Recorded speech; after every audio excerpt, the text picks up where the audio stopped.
और इसमें क्या होगा, हर एक कैरेक्टर को इक्वल इंपॉर्टेंस दी जाएगी। और क्या है, एक बार एंड स्ट्रक्चर ऑफ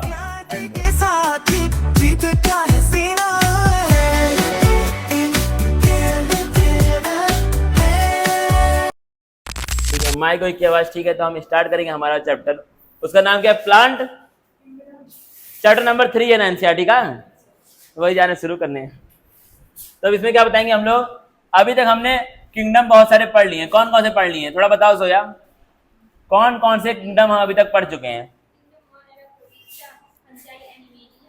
एनिमेलिया अभी तक हमने नहीं पढ़ा, एनिमेलिया इसके अगले वाले चैप्टर में।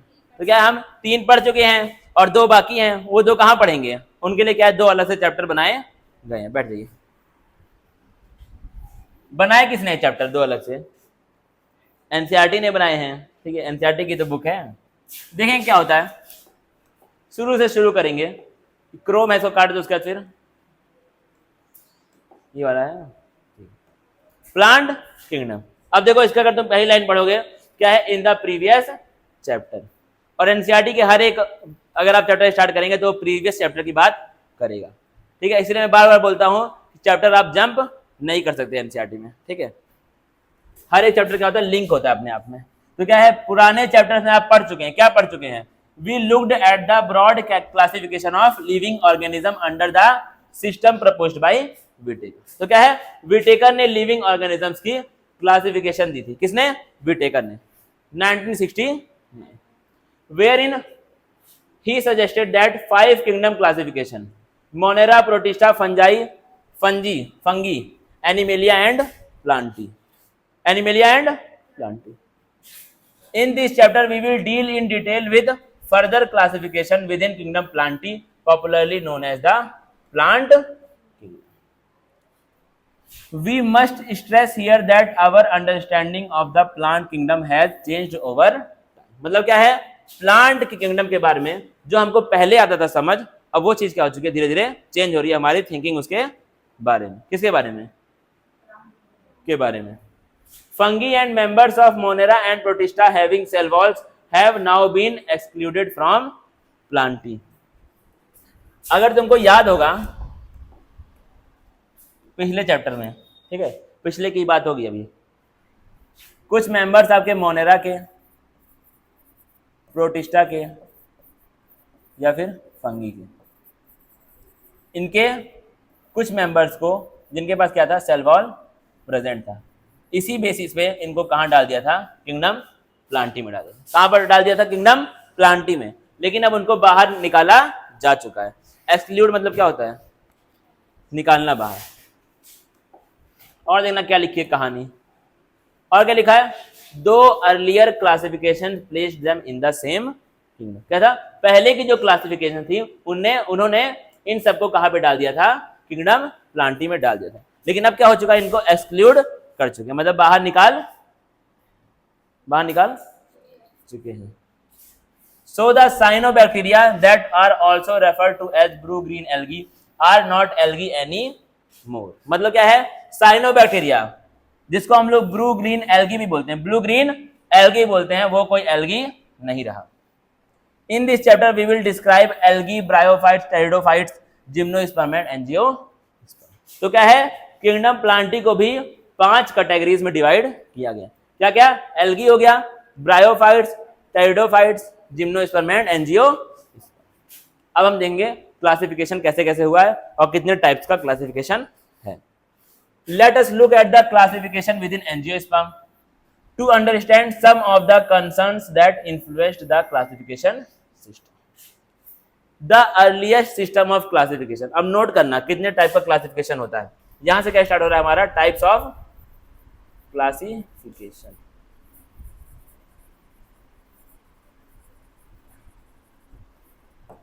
टाइप्स ऑफ क्लासिफिकेशन, अब पढ़ना पड़ेगा ध्यान से। जो सबसे पहला वाला क्लासिफिकेशन था, क्या लिखा है, the earliest system of classification used only gross superficial morphological characters. जो सबसे पहला वाला क्लासिफिकेशन था, कौन सा, the earliest system of classification, उसने बस खाली सुपरफिशियल मतलब ऊपर ऊपर से कौन से मॉर्फोलॉजिकल कैरेक्टर्स को ही बस खाली यूज किया, किसके लिए, क्लासिफिकेशन के लिए। कौन कौन से थे आपका? हैबिट हो गया, मॉर्फोलॉजिकल, कलर हो गया, number and shape of leaves etcetera. तो कॉपी में अपने लिखो पहले हेड डालो अर्लीस्ट सिस्टम ऑफ क्लासिफिकेशन। अब आपको साथ साथ में नोट्स भी बनाने हैं, ठीक है? मजदूरी मैं नहीं करूंगा, बस खाली अकेले लिखता रहूंगा और तुम आराम से मूवी देखो। अब लिखवाऊंगा, मूवी भी लगा रहा हूँ इसी।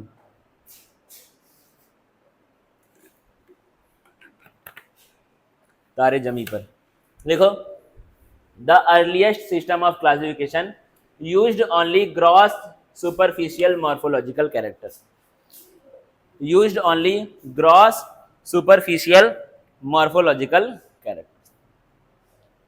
लगभग 2 दिन की आपकी छुट्टी इसमें हो सकती है, मतलब ऊपर से, मतलब ऊपर कैरेक्टर ऐसे देख लिया, खटखट मार दिया, ठीक है? 2 या 3 दिन की छुट्टी हो सकती है इस वीक में, मतलब अगले वीक में।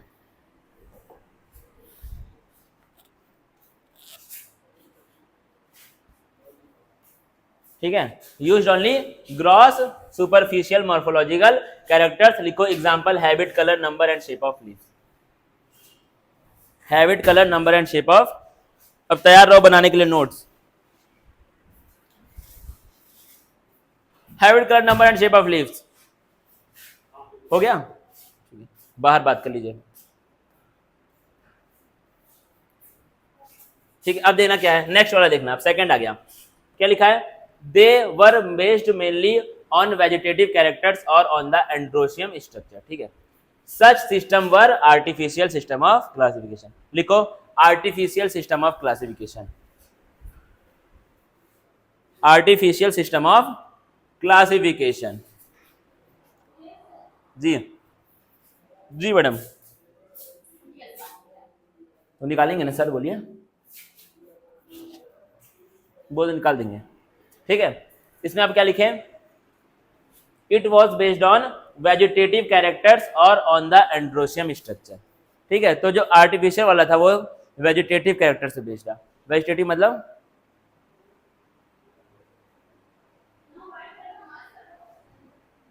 Vegetative character. नीचे गिरा है, नीचे गिर गया था मुझसे, थोड़ा देखिए। वेजिटेटिव का मतलब क्या होता है यार?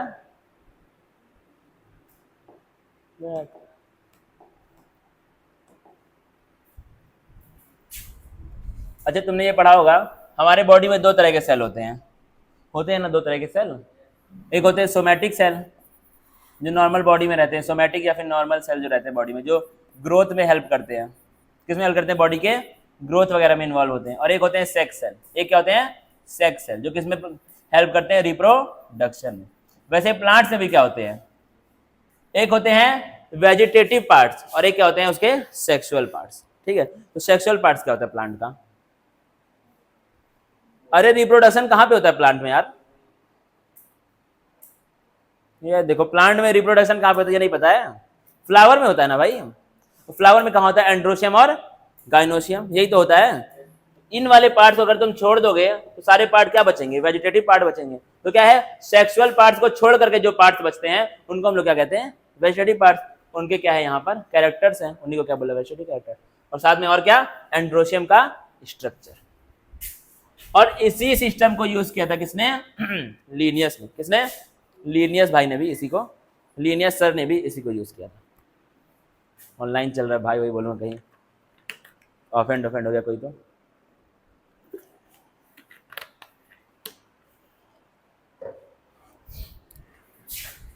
लीनियस सर ने भी आपका इसी को यूज किया था। इसी को हम लोग क्या बोलते हैं? Artificial system of classification. ठीक है? अगला क्या था? अब देखो इसमें एक और चीज लिखी है, क्या लिखा है? दे separated the closely related species since they were based on a few characteristics. तो यहाँ पे क्या हुआ था? ऐसे स्पीसीज जो बहुत क्लोजली संबंधित थे उनको भी इसने सेपरेट कर दिया। किसने? किसने? Artificial system of classification. ठीक है? तो ये आपका इंपॉर्टेंट पॉइंट है। क्या किया इसने? दे separated the closely related species since they were based on few characteristics. और देना क्या लिखा है? Also the artificial system gave equal weightage to vegetative and sexual character. क्या क्या इसने सेम वेटेज दिया, मतलब सेम इंपॉर्टेंस दिया किसको, वेजिटेटिव कैरेक्टर्स को और सेक्सुअल कैरेक्टर्स को। क्या क्या इसमें इंपॉर्टेंट है देखना बड़े ध्यान से। और कुछ लिखा है, और क्या लिखा देखो, this is not acceptable because the vegetative characters are more easily affected by environment. मतलब ये लोग कभी भी चेंज हो सकते हैं। कौन से क्या कैरेक्टर्स, वेजिटेटिव कैरेक्टर्स, मतलब जो नॉर्मल कैरेक्टर्स होते हैं बॉडी के। अब देखना क्या क्या बोला है आर्टिफिशियल के बारे में। क्या है आपका आर्टिफिशियल सिस्टम ऑफ क्लासिफिकेशन, या फिर उसी को डायरेक्ट लिखूंगा आर्टिफिशियल क्लासिफिकेशन। पहला क्या था ये आपका, दो चीज पे बेस्ड था। किस पे, एक तो based on vegetative characters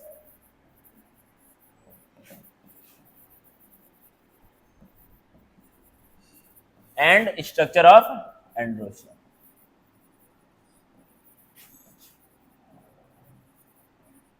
and structure of androecium, दो चीज पे आपका ये बेस्ड था। कौन, आर्टिफिशियल सिस्टम ऑफ क्लासिफिकेशन। इसमें दिक्कत क्या थी, पहले क्या था, इसने क्या किया था, it separated closely related species, closely related species को भी इसने सेपरेट कर दिया, मतलब अलग अलग कर दिया, अलग अलग कैटेगरी में डाल दिया। और क्या था इसकी खासियत थी, क्या थी, it gave equal importance to, it gave equal importance to vegetative and sexual characters, vegetative and sexual characters। क्या दिया इसमें, दोनों को इक्वल इंपॉर्टेंस, ठीक है। और यही क्या थी इसकी गलती थी, यही क्या थी इसकी गलती थी। इसको तो इंपॉर्टेंस दे तो रहे हो, लेकिन ये क्या होगा, इजिली अफेक्ट हो जाएगा किसके, इन्वायरमेंट के, तो वो चेंज भी हो सकता है।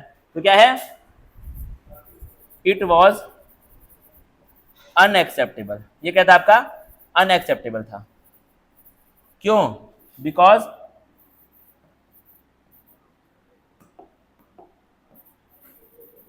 वेजिटेटिव कैरेक्टर्स वर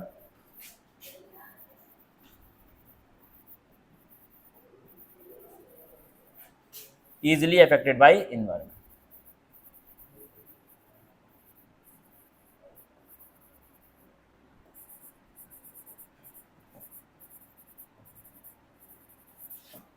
ठीक है, क्या था आपका, ये इन्वायरमेंट से बहुत इजीली अफेक्ट हो जाएगा, तो वो कभी भी चेंज हो सकता है, तो उसको आप कॉन्क्रीट एक उस तरह से यूज नहीं कर सकते हैं।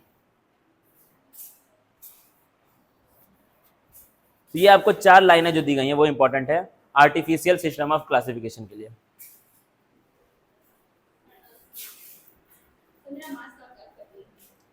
तो मास्क की क्या जरूरत है इसमें, आराम से, इसमें कोरोना थोड़ी ना है अब।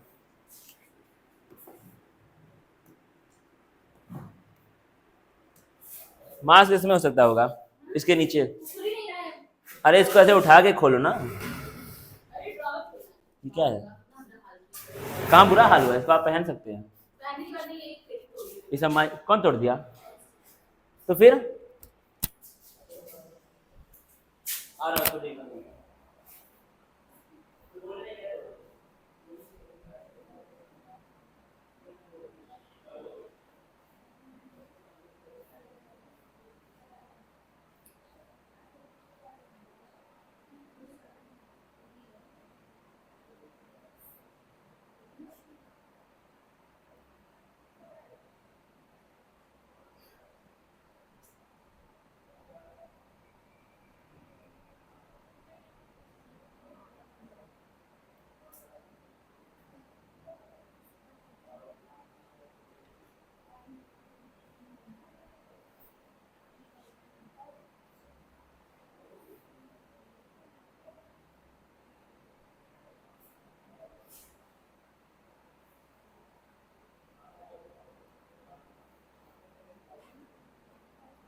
देखना भाई क्या लिखा है, it was unacceptable because vegetative characters were easily affected by environment. मतलब क्या हुआ, वेजिटेटिव कैरेक्टर्स का मतलब क्या हुआ, तुम एक बार ये बताओ, मतलब क्या नॉर्मल कैरेक्टर्स किसी के भी, जैसे मान के चलो क्या किया उसने, किसी भी ऑर्गेनिज्म को, जब किसी भी प्लांट को, ऑर्गेनिज्म को बहुत बड़ा हो जाएगा, किसी भी प्लांट को उसने कैटेगरीज में डाला, किसके बेसिस पे, उसके लीफ के स्ट्रक्चर के बेसिस पे, किसके बेसिस पे, लीव्स के स्ट्रक्चर के बेसिस पे, ठीक है। अब क्या हुआ, मौसम में कुछ खेल हुआ और क्या हुआ, उसके लीव्स वहां पर गिर गए या फिर उसके पास लीव्स सब नहीं रहे, तो क्या हो जाएगा, ये हो गया इफेक्ट, और यही बेसिस था, तो वो फिर से कहाँ पर जाएगा, किस कैटेगरी में जाएगा, ठीक है। उस तरीके से क्या होता है, वेजिटेटिव जो होते हैं वो जल्दी इफेक्ट हो जाते हैं एनवायरमेंट से, और इनके अंदर म्यूटेशन भी जल्दी होता है। म्यूटेशन मतलब क्या है, जेनेटिक चेंज भी क्या होता है इनके अंदर, जल्दी होता है, मौसम के हिसाब से होता है, हालात के हिसाब से। जिसे हम लोग पढ़ चुके हैं, जेनेटिक्स नाम का एक चैप्टर था 10th में, सीबीएसई में भी था और आईसीएसई में भी था, वेरिएशन पढ़े थे। और देखो क्या था आपका, नेचुरल सिस्टम ऑफ क्लासिफिकेशन। देखो इसमें क्या होता है, it was based on natural affinities among the organisms and consider. अब जो क्या है, नेचुरल एफिनिटीज का मतलब क्या होता है, क्लोजनेस ऑर्गेनिज्म की, ठीक है, कितना उनके कैरेक्टर्स क्लोज हैं। It considered not only the external features but also the internal. इसने बस खाली बाहर बाहर के फीचर्स नहीं देखे, इसने उसके ऑर्गेनिज्म के सेल के अंदर, उसके पूरा अंदर जाके उसके फीचर्स को देखा। जैसे क्या क्या है आपका, लाइक अल्ट्रा स्ट्रक्चर, मतलब उसका अंदर तक स्ट्रक्चर बिल्कुल। फिर क्या आपका, उसकी एनाटॉमी, मतलब उसके टिश्यू अंदर के कैसे कैसे थे। फिर क्या उसकी इम्ब्रियोलॉजी, मतलब वो जब इम्ब्रियो के फॉर्म में है तो कैसा है। फिर क्या उसकी फाइटोकेमिस्ट्री, फाइटो मतलब क्या होता है आपका, केमिकल्स की, कौन कौन से केमिकल्स के अंदर पाए जाते हैं। Such a system for flowering plants was given by Bentham and Hooker. Bentham and Hooker ने आपका ये दिया था, ठीक है, पूरा नाम आपका कोई काम का नहीं है, जोसेफ डेल्टम हुकर और जॉर्ज बेंथम। तो क्या बोलते हैं इसको हम लोग, बेंथम एंड हुकर का क्लासिफिकेशन। और क्या बोलते हैं इसी का नाम, और क्या है, natural system of classification. It was based on natural affinities among the organism. और क्या है important point, it not only considered the external features but also considered internal features for classification. Internal में क्या क्या था आपका, ultra structure, anatomy, phytochemistry and embryology. इसको यहाँ पे लिख लो, कहानी है क्या है आपका, natural system of classification.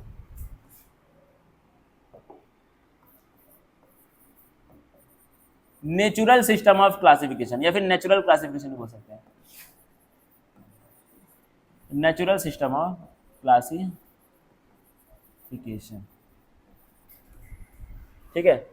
Given by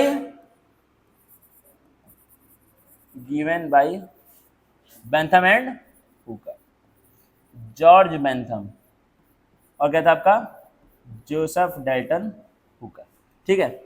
और क्या था देखो, इट वॉज बेस्ड ऑन, देना पहला पॉइंट क्या है, नेचुरल एफिनिटी, मतलब कितना क्लोज है ऑर्गेनिज्म एक दूसरे से, नेचुरल एफिनिटीज बिटवीन ऑर्गेनिज्म, ठीक है। और क्या इसका इंपॉर्टेंट पॉइंट, सबसे इंपॉर्टेंट पॉइंट क्या है इसका, सबसे इंपॉर्टेंट पॉइंट क्या है, कंसीडर्ड, क्यों इस तरह हो रहा है यार, considered not only external features, not only external but also internal features, not only external but also internal features, like कौन कौन से फीचर थे इंटरनल, क्या था आपका, अल्ट्रा स्ट्रक्चर, और क्या था इसका, फाइटोकेमिस्ट्री,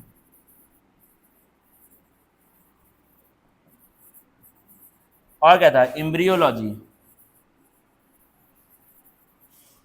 और क्या था, एनाटॉमी। इसका मतलब ही क्या होता है, किसी का इंटरनल स्ट्रक्चर पढ़ना, उसी को हम लोग क्या बोलते हैं, एनाटॉमी पढ़ते हैं, मतलब उसके टिश्यू, उसके सेल के बारे में पढ़ना, किसी भी ऑर्गेनिज्म के। इसी का एक चैप्टर आएगा, एनाटॉमी ऑफ फ्लावरिंग प्लांट। इसको आप लिखे, कुछ समझ में ना आए तो एनसीईआरटी की बुक में दिया हुआ है, राइटिंग मेरी थोड़ा अच्छी है, बेहतरीन राइटिंग है।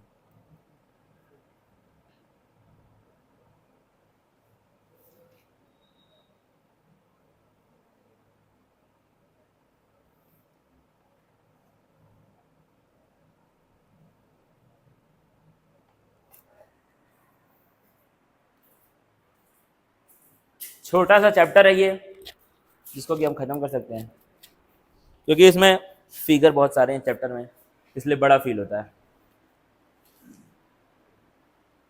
कम से कम 2-3 पेज का तो फिगर ही है।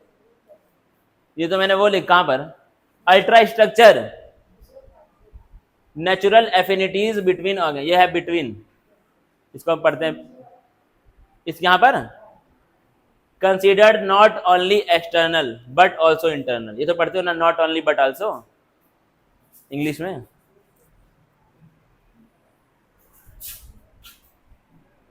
ठीक है, तो क्या है, अल्ट्रा स्ट्रक्चर, फाइटोकेमिस्ट्री और एम्ब्रियोलॉजी, और एक और क्या है इसमें, एनाटॉमी। ठीक है, और देखना क्या इसमें लिख दिया, और क्या फिर होगा आपका फाइलो, हाँ, फाइलोजेनेटिक सिस्टम ऑफ क्लासिफिकेशन। ठीक है, अब फाइलोजेनिक का मतलब क्या होता है, इवोल्यूशनरी रिलेशनशिप बिटवीन ऑर्गेनिज्म, इसका मतलब यही होता है, उसी के ऊपर बेस्ड है। It was based on evolutionary relationship between the various organisms. This है, अब क्या लिखा, at present this is acceptable, मतलब अभी के टाइम में आपका ये वाला एक्सेप्टेबल है। This assumes that the organisms belonging to same taxa have a common ancestor, मतलब क्या है, ऐसे ऑर्गेनिज्म जो सेम टेक्सा के अंदर है उनका एंसेस्टर क्या होगा, कॉमन होगा, उनके पूर्वज क्या होंगे, सबके कॉमन होंगे। We now use information from many other sources to help resolve difficulties in classification, और भी बहुत सारे हम लोग तरीके यूज करते हैं डिफिकल्टीज को सॉल्व करने के लिए जो क्लासिफिकेशन में आती हैं। तरीके लिखे हुए तमाम पहले इसके बारे में लिखेंगे। फाइलोजेनेटिक सिस्टम ऑफ क्लासिफिकेशन तीसरा है ना, ये चौथा होगा, फाइलोजेनेटिक सिस्टम ऑफ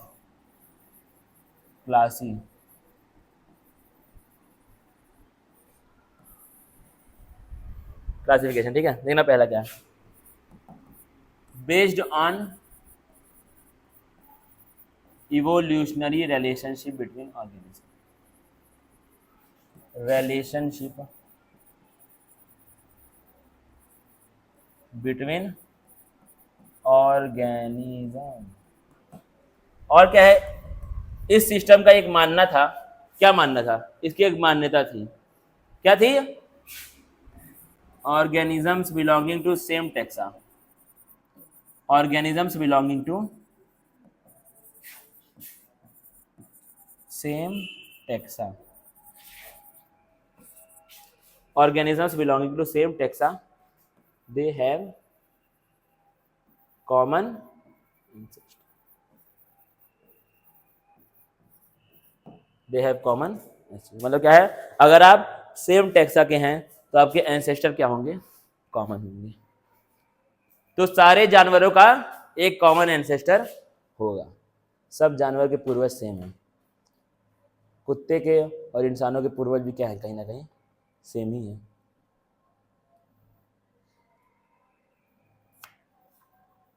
तो बंदर के तो इंसानों के हैं ही सेम, दोनों देखने में सेम लगते हैं।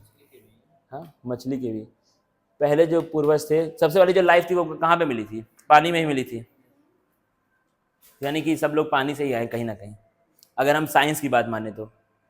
लेकिन अगर साइंस की बात मानिए तो धर्म वाली बात को एकदम वो करना पड़ेगा, तो इसलिए कंफ्यूज जाते हैं, या तो साइंस माने या धर्म माने। अगर धर्म नहीं मानेंगे तो फिर थोड़ा डर भी लगता है उसमें, ठीक है, कहीं धर्म वाला रियल है तो फिर उसमें, क्योंकि दोनों क्या है, एकदम डिफरेंट है अपने आप में, जो धर्म बोलता है वो अलग है, जो साइंस बोलता है वो अलग है। अब क्या लिखा है, this become more important when there is no supporting fossil evidence. क्या है, अगर आपके पास कोई भी फॉसिल एविडेंस वहां पे नहीं, फॉसिल मतलब क्या हुआ, फॉसिल मतलब क्या होता है, मतलब क्या है, अगर कोई जानवर मर गया और उनका जो डेड रिमेन होता है वो जमीन के अंदर दब जाता है, उसी को हम लोग क्या बोलते हैं, फॉसिल। अब आपको क्या आता है, न्यूमेरिकल टेक्सोनॉमी। क्या आता है, न्यूमेरिकल टेक्सोनॉमी। अब यहाँ पे क्या यूज करेगा, आपको टेक्नोलॉजी का यूज करेगा, which now easily carried out using computers, is based on all observable. तो ये क्या है, it is based on all observable character, number and codes are assigned to all the characters and the data are then processed in this way, each character is given equal importance. तुमसे क्या पूछेगा सवाल में, ऐसी कौन सी taxonomy है जिसमें हर एक कैरेक्टर को इक्वल इंपॉर्टेंस दी गई है? कौन सा है? Numerical taxonomy. At the same time hundreds of characters can be considered. तो इसमें क्या होता है, आपका कोड दिया जाएगा, number and codes are assigned to all the characters, और इसमें क्या होगा, हर एक कैरेक्टर को इक्वल इंपॉर्टेंस दी जाएगी। और क्या है, एक बार में 100 ऑफ कैरेक्टर्स को हम लोग पढ़ सकते हैं। तो लिख लो न्यूमेरिकल टैक्सोनॉमी। न्यूमेरिकल टैक्सोनॉमी, हाँ, जितने भी सारे के सारे कैरेक्टर्स, किसी भी ऑर्गेनिज्म के सारे कैरेक्टर्स, जितने भी ऑब्जर्वेबल कैरेक्टर्स हैं। तभी तो बोला यहाँ पे कंप्यूटर का यूज करेंगे, क्योंकि कैरेक्टर्स बहुत सारे हो सकते हैं एक ऑर्गेनिज्म के। कोई इंसान अगर उसको देखेगा तो भाई वो मर उठ जाएगा देखते देखते, ठीक है, दिक्कत ही रहेगी उसके लिए। न्यूमेरिकल टैक्सोनॉमी, तो इसमें क्या होगा, it is done by computers. Computers के द्वारा इसको किया जाता है। क्या करेगा, नंबर्स एंड कोड्स दिया जाएगा सारे कैरेक्टर्स को, टू ऑल कैरेक्टर्स, ऑल नहीं, ऑल ऑब्जर्वेबल कैरेक्टर्स। इंपॉर्टेंट इसमें शब्द क्या है, सारे के सारे ऑब्जर्वेबल कैरेक्टर होंगे, इसको ऑब्जर्व कर सकते हैं देख करके, ठीक है। तो इससे फायदा क्या होगा, इससे दो आपके फायदे होंगे। क्या है, इसके आपकी दो इंपॉर्टेंस, दो सिग्निफिकेंस इसके हैं। पहला क्या है इसके अंदर, equal importance given to all the characters, equal importance to all characters. और दूसरा क्या आपका,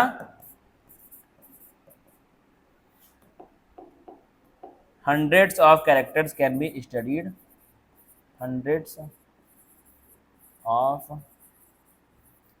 characters can be studied at one time. एक बार में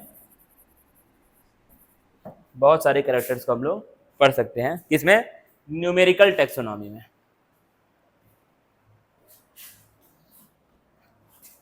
इंडियन कॉमन डॉग को हम लोग क्या बोलते हैं?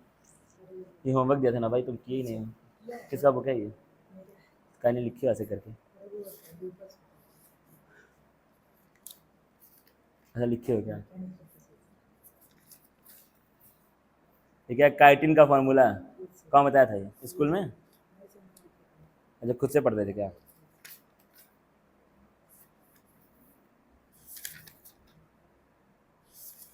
इसको भी पढ़ डालो, आसान चैप्टर से कहानी वानी है।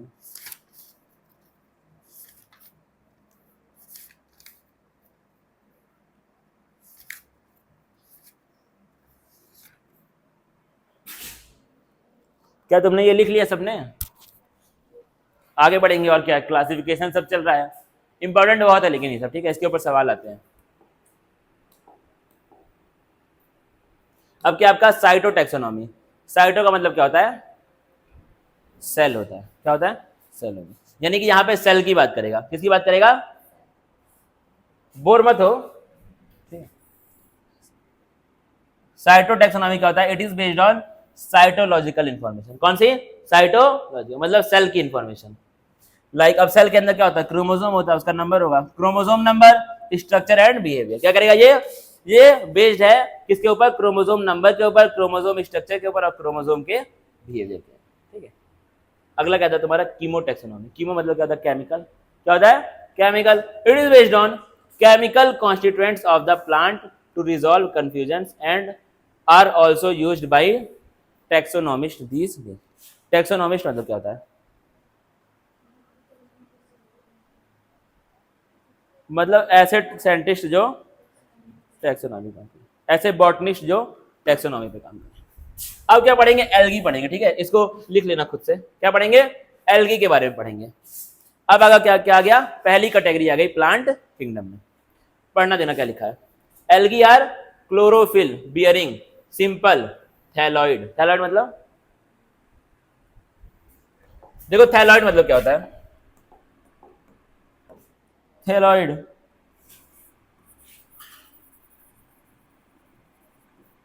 थैलॉइड का मतलब क्या होगा, तुमको पता है किसी भी ऑर्गेनिज्म के अंदर पहले क्या बनता है, सेल बनता है, सेल से क्या बनता है, टिश्यू बनता है, और टिश्यू से क्या बनते हैं, ऑर्गन बनते हैं।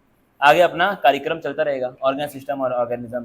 ठीक है, अब क्या हो, थैलॉइड का मतलब क्या है, किसी ऑर्गेनिज्म के अंदर सेल से टिश्यू बना, टिश्यू से ऑर्गन नहीं बना, यहीं पर रुक गया।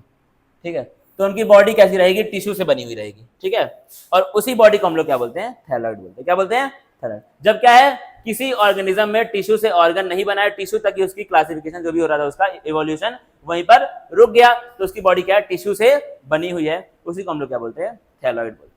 ठीक, क्या बोलते हैं, थैलॉइड। उसको बोलते हैं थैलस, और जिसमें थैलस उसको बोलते हैं थैलॉइड। ठीक है, थैलस बोलते हैं वैसे उसको, लेकिन थैलॉइड मतलब क्या है, ऐसा ऑर्गेनिज्म जिसकी बॉडी में क्या हो, थैलस हो, जिसकी बॉडी थैलस से बनी हो। हमारी क्या है, हमारे में क्या होता है, ऑर्गन होता है, फिर ऑर्गन के बाद ऑर्गन सिस्टम भी बनता है, ये होता है, लेकिन इनके में सिर्फ यहीं पर खत्म हो गया खेल। तो उसको हम लोग क्या बोलते हैं, थैलस बोलते हैं।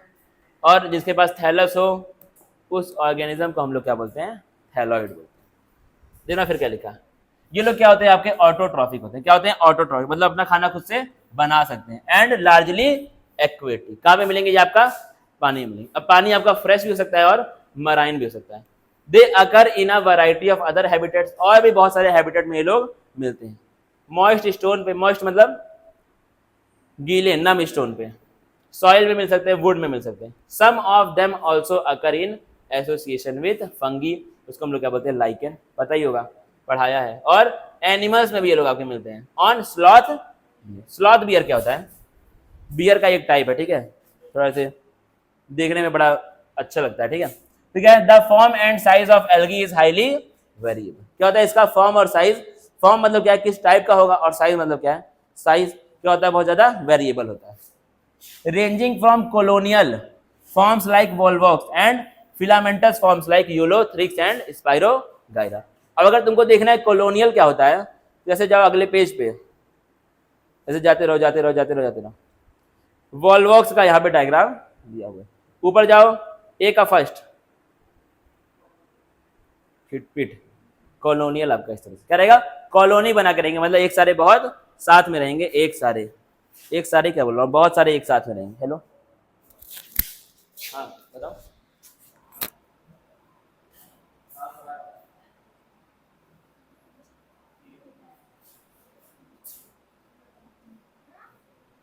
ठीक है, तो क्या रहेंगे, बहुत सारे एक साथ रहेंगे, बहुत सारे एक साथ रहेंगे। क्या बोलते हैं उसको हम लोग, कॉलोनियल बोलते हैं। इसमें दिया पेरेंट कॉलोनी, डॉटर कॉलोनी, इसके बारे में बात करेंगे। पेरेंट मतलब क्या, जो पूरी एक बड़ी सी है, और छोटे छोटे क्या रहेंगे यहाँ पे, डॉटर्स की कॉलोनी प्रेजेंट रहेंगी। ठीक है, अब देखो क्या लिखा है यहाँ पर, क्या लिखा है यहाँ पे, एल्गी के बारे में। एंड स्पाइरोगाइरा क्या होते हैं आपके, फिलामेंटस मतलब बड़े बड़े फिलामेंट के फॉर्म में रहेंगे। डायग्राम दिया हुआ देख लेना। A few of the marine forms such as kelp form massive plant bodies। क्या है, kelp एक ऐसा है, कैसा होता है ये आपका, पहले तो मैराइन फॉर्म है, और इसकी जो बॉडी रहेगी वो कुछ कुछ प्लांट की तरह देखने में होगी। क्या होगी, कुछ कुछ प्लांट की तरह देखने में होगी।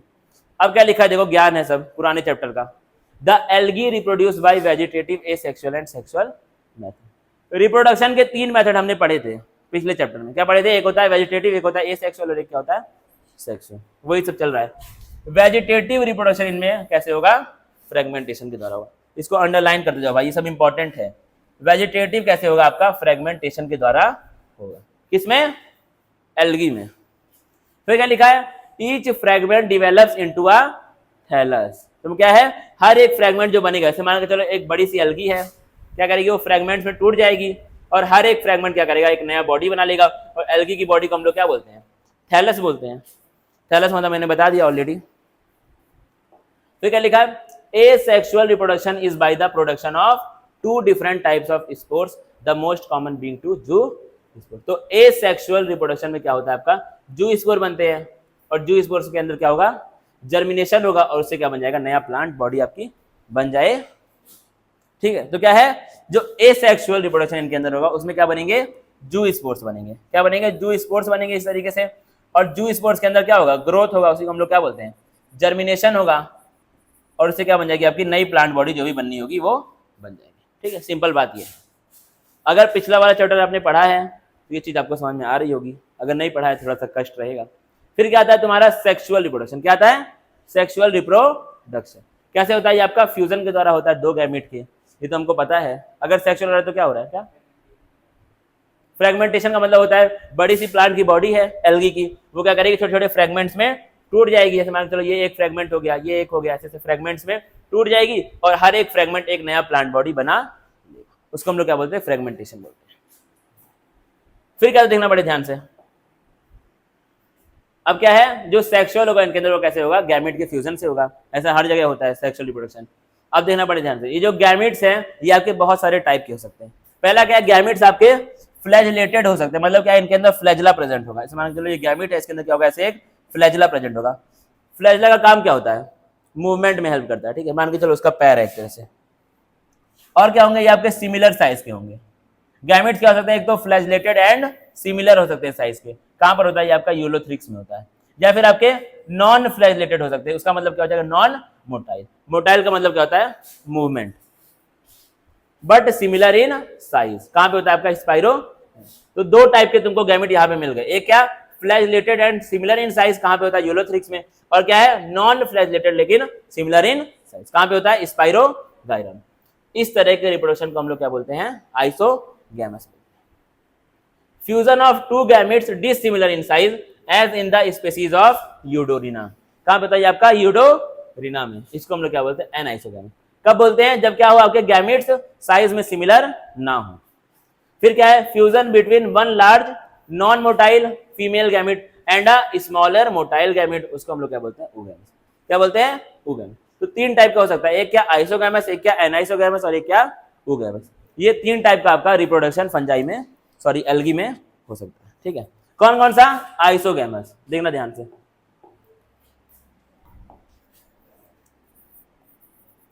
सेक्सुअल रिप्रोडक्शन,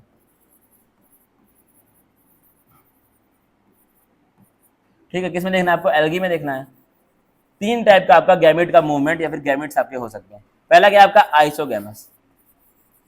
क्या है? आइसोगैमस, ठीक है। इसमें क्या है? Male gamete, male and female, female gamete दोनों क्या होंगे? आपके सिमिलर होंगे साइज में। क्या होंगे? Similar in size, similar in size, ठीक है। दूसरा क्या देखना? एनाइसोगैमस। कौन सा? एनाइसोगैमस। इसमें भी यही चीज है, मेल एंड फीमेल गैमेट, बस यहाँ पे क्या हो जाएगा आपका? साइज में डिसिमिलर होंगे। मोटाइल नॉन मोटाइल ऐसा कुछ नहीं, ठीक है। डिसिमिलर क्या होंगे? आपके साइज में होंगे, ठीक है। सिंपल बात है। अब तीसरा क्या था तुम्हारा इंपॉर्टेंट? वो क्या है आपका? oogamous है। oogamous है। इसमें आपकी जो महिला होगी, जो आपका फीमेल होगा, वो क्या होगा? एक तो बहुत मोटा होगा साइज में, और क्या होगा? आपका नॉन मोटाइल होगा। मोटा सा होगा, और जब मोटा जाहिर सी बात है चल नहीं पाएगा, क्या हो जाएगा ये आपका? नॉन मोटाइल एंड लार्ज, ये क्या आपका? फीमेल गैमेट है। क्या है? हेलो, हाँ बताओ। अब वो मैसेज जाएगा ग्रुप में, देख लेना, मुझे कंफर्म नहीं, ठीक है। तो क्या आपका? फीमेल गैमेट, ठीक है। और जो इसमें मेल होगा वो क्या होगा? छोटा सा होगा। क्या होगा? छोटा सा मेल होगा। और कैसा होगा? मोटाइल होगा,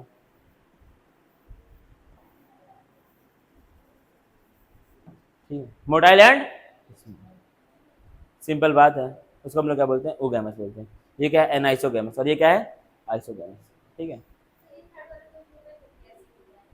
ह्यूमन में भी हाँ ऐसा ही होता है, कह सकते हैं, ठीक। लेकिन थोड़ा साइज इसका अंतर हो सकता है, वो बाकी होता तो ऐसे ही है। लेकिन ऐसे एक तरह से नहीं भी होता है, ठीक है। क्या इसमें क्या है? जो आपका गैमेट है वो एक जगह पे बैठा हुआ है, लेकिन ह्यूमन में ऐसा नहीं होता है, अगर तुमको पता है तो। ओवरी में से आपका ओवम बाहर आता है, और वो आपका फैलोपियन ट्यूब में एक जगह पे पहुंचेगा, तब वहां पे स्पर्म आएगा, ठीक है। तो कहीं ना कहीं एज इट इज वैसा नहीं होता। तो क्या है? बॉटनी जो है आपका वो एक तरह से बोरिंग है, लेकिन उसको आप इंजॉय करने का थोड़ा सा ट्राई करें, ठीक है। ऐसा नहीं करें तो मरे की तरह ना बैठे भाई, थोड़ा सा एंजॉय करो कि मुझे भी लगे कि हाँ जब मैं पढ़ा रहा हूँ बच्चे पढ़ रहे हैं, तो भाई इस तरह नहीं करो, ठीक है।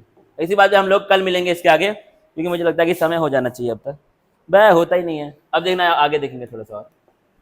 7:30 होता ही नहीं जिंदगी में कभी, ठीक है। अब इसका एग्जाम्पल क्या दिया है आपका? oogamous का? वॉलवॉक्स और फ्यूकस। क्या है? वॉल्वॉक्स और फ्यूकस। अब पढ़ेंगे आगे, सब दिया हुआ है तमाम, एक बार यहां देख लेंगे, उसका पढ़ेंगे। अब क्या लिखा है? Algae are useful to man in a variety of, क्या है?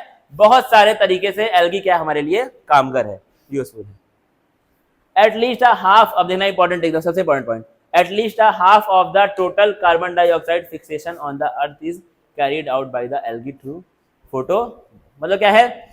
जितना कार्बन डाइऑक्साइड एटमॉस्फेयर में है उसमें में से आधा तो फिक्सेशन कौन करता है?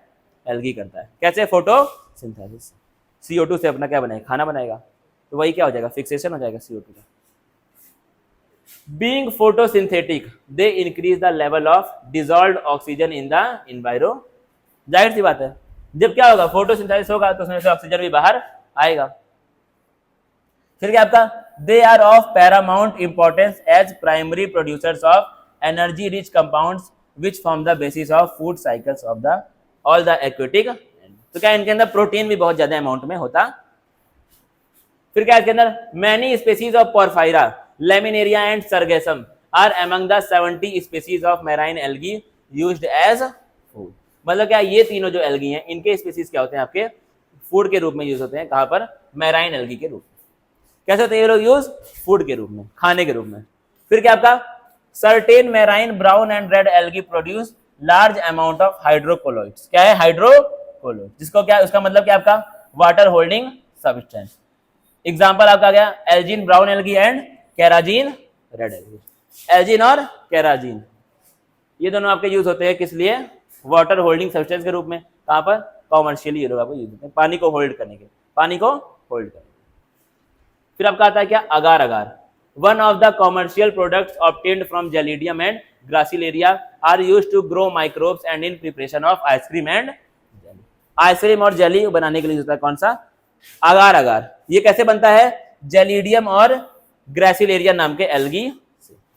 ये दोनों हेल्प करते हैं क्या बनाने में? अगार अगार। वो यूज होता है कहां पर? एक तो माइक्रोब्स को ग्रो करने के लिए लेबोरेटरी में, और कहां होता है यूज? आइसक्रीम बनाने के लिए और जेली वाली टॉफी अपनी आती है जेली वाली बनाने के लिए। फिर क्या आपका? क्लोरेला, सबसे इंपॉर्टेंट क्या है आपका? Chlorella. It is a unicellular algae. सबसे इंपॉर्टेंट क्या हो गया आपका? क्लोरेला क्या होता है? एक तरह का यूनिसेलुलर एल्गी होता है। और क्या? It is very rich in protein and is used as food supplement even by the space traveller. क्या होता है आपका? खाने के सप्लीमेंट के रूप में यूज होता है। किनके द्वारा? स्पेस ट्रेवलर, जो स्पेस में जाते हैं उन लोगों के द्वारा। The algae are divided into 3 main classes, Chlorophyceae, Phaeophyceae और रोडोफाइसी। ठीक है? ग्रीन एल्गी, ब्राउन एल्गी और रेड एल्गी। इसको हम लोग पढ़ेंगे कल, चाहे जितना टाइम हुआ हो। ठीक है?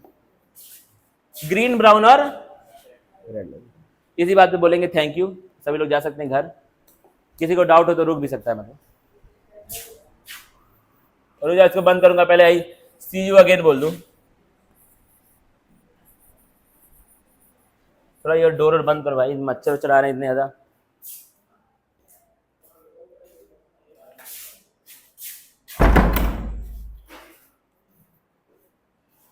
इसको बंद करो भाई आकर के।